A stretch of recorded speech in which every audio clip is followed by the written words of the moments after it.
Assalamualaikum warahmatullahi wabarakatuh. Perkenalkan, nama saya Solihah. Saya salah satu mahasiswa TPG UIN Bukit Tinggi tahun 2022 B3. Di sini, kali ini saya akan menjelaskan tentang binatang haram. Sebelum kita memulai pembelajaran, marilah kita membaca doa sebelum belajar terlebih dahulu. Bismillahirrahmanirrahim. Raditu billahi rabba wa bil islami dina wa bi Muhammadin nabiyyan wa rasula. Rabbi zidni ilma warzuqni fahma. Amin ya rabbal alamin. Selanjutnya kita akan membaca Pancasila terlebih dahulu. Pancasila. 1. Ketuhanan yang Maha Esa. 2. Kemanusiaan yang adil dan beradab. 3. Persatuan Indonesia. 4. Kerakyatannya dipimpin oleh hikmat kebijaksanaan dalam permusyawaratan perwakilan. 5. Keadilan sosial bagi seluruh rakyat Indonesia. Selanjutnya, sebelum kita mulai pembelajaran, kita harus tahu terlebih dahulu tujuan pembelajaran kita kali ini. Yang pertama, memahami ketentuan binatang yang haram dikonsumsi. Yang kedua, memiliki sikap hati-hati dalam mengkonsumsi binatang. Dan yang ketiga, mengetahui dan memahami ketentuan binatang yang haram dikonsumsi. Jadi, setelah kita melakukan pembelajaran kita kali ini, kita diharuskan memahami ketentuan binatang yang haram untuk dikonsumsi. Setelah itu, kita punya sikap hati-hati dalam mengkonsumsi binatang. Dan mengetahui serta memahami ketentuan binatang yang haram dikonsumsi. Setelah itu kita bisa mengklasifikasi penyajian tentang binatang yang haram dikonsumsi. Marilah kita mengamati gambar-gambar berikut. Di sini yang pertama ada gambar anjing, kemudian gambar elang, gambar singa, gambar tikus, gambar ular, dan gambar babi. Di sini termasuk kelompok gambar yang diharamkan. Ini termasuk golongan binatang yang diharamkan oleh syariat Islam. Apa itu binatang haram? Binatang haram adalah binatang yang tidak boleh dikonsumsi menurut syariat Islam. Di dunia ini Allah menciptakan banyak jenis binatang. Ada binatang yang halal dan ada binatang yang haram. Kalau binatang yang halal itu adalah binatang yang boleh dikonsumsi menurut syariat Islam. Tapi kalau binatang haram itu tidak boleh dikonsumsi menurut syariat Islam.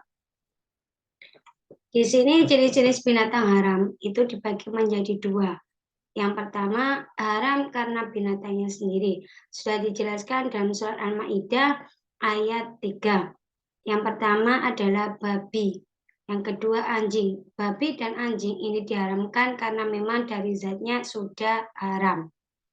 Yang ketiga, binatang yang bertaring. Contohnya, kucing, anjing, itu juga bertaring. Ada lagi singa, itu bertaring. Yang keempat, binatang yang berkuku tajam. Binatang berkuku tajam contohnya elang, singa, harimau. Yang kelima, binatang yang diperintahkan untuk dibunuh. Binatang yang diperintahkan untuk dibunuh itu contohnya tikus, kalajengking. Tikus boleh dibunuh meskipun di tanah haram ataupun di luar tanah haram. Yang keenam, binatang yang dilarang dibunuh. Ada binatang yang diperintahkan dibunuh dan ada juga binatang yang dilarang dibunuh. Contohnya binatang yang dilarang dibunuh adalah lebah dan juga semut. Kemudian binatang yang lahir dari dua binatang yang berbeda.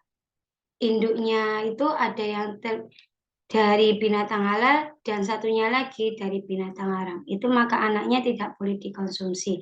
Itu termasuk jenis binatang haram. Yang terakhir binatang yang menjijikkan. Contohnya seperti cacing. Itu tidak boleh dikonsumsi. Ya, jenis-jenis binatang haram yang kedua itu karena faktor dari luar. Misalnya, binatang sembilan tidak disebut nama Allah. Contohnya, ketika kita menyembelih ayam, kemudian kita lupa tidak membaca basmalah, maka sembelihan itu dihukumi haram. Meskipun binatang tersebut asalnya adalah binatang halal. Kalau tidak menyebut nama Allah dalam sembelihannya, maka dihukumi haram. Yang kedua, bangkai. Bangkai di sini semua bangkai itu dihukumi haram, kecuali bangkai ikan dan belalang. Misalnya, ada sapi tertubruk, kemudian belum sempat disembelih, sapi itu sudah mati. Maka sapi itu dihukumi sebagai bangkai dan tidak boleh dikonsumsi menurut syariat Islam. Yang ketiga, jalala. Jalala itu binatang kecil yang hidupnya di kotoran. Misalnya belatung. Ada lagi lalat, itu termasuk sejenis jalala. Maka itu dihukumi sebagai binatang haram.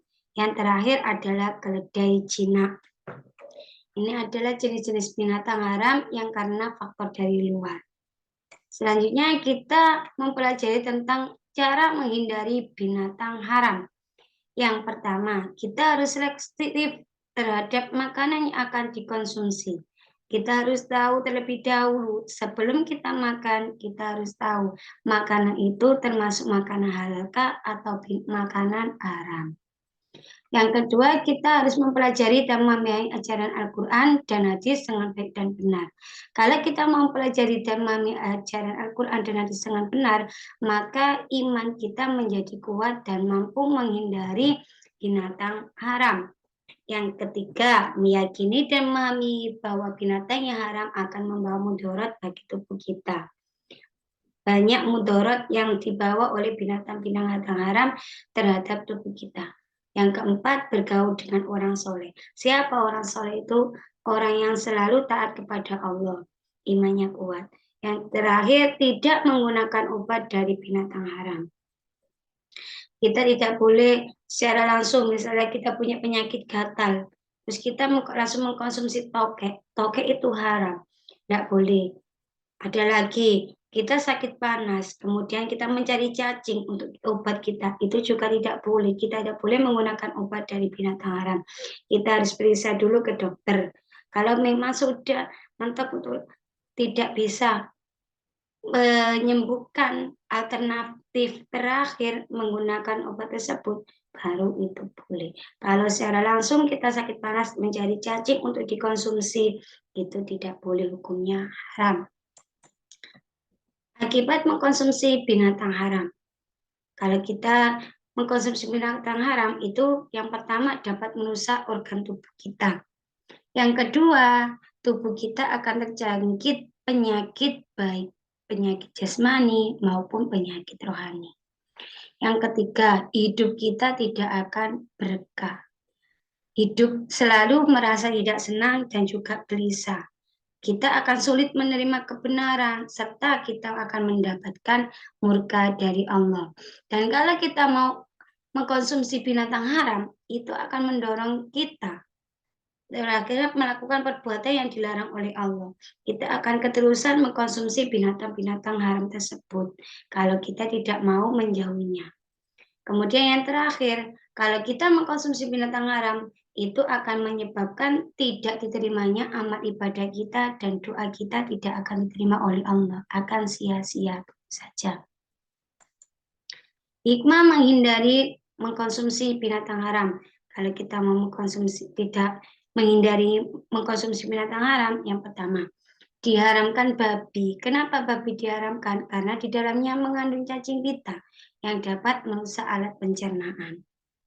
Yang kedua, diharamkannya bangkai karena di dalam bangkai itu mengandung mikroba atau bakteri yang akan meracuni dan merusak tubuh manusia. Yang ketiga, binatang yang menjijikkan diharamkan karena binatang tersebut mengotori tubuh kita dan akan menjadi racun dalam tubuh kita. Yang terakhir, kita sebagai seorang muslim tidak pantas kalau manusia dibiarkan untuk mencekik dan menyiksa binatang dengan memukul hingga mati lalu mengkonsumsinya.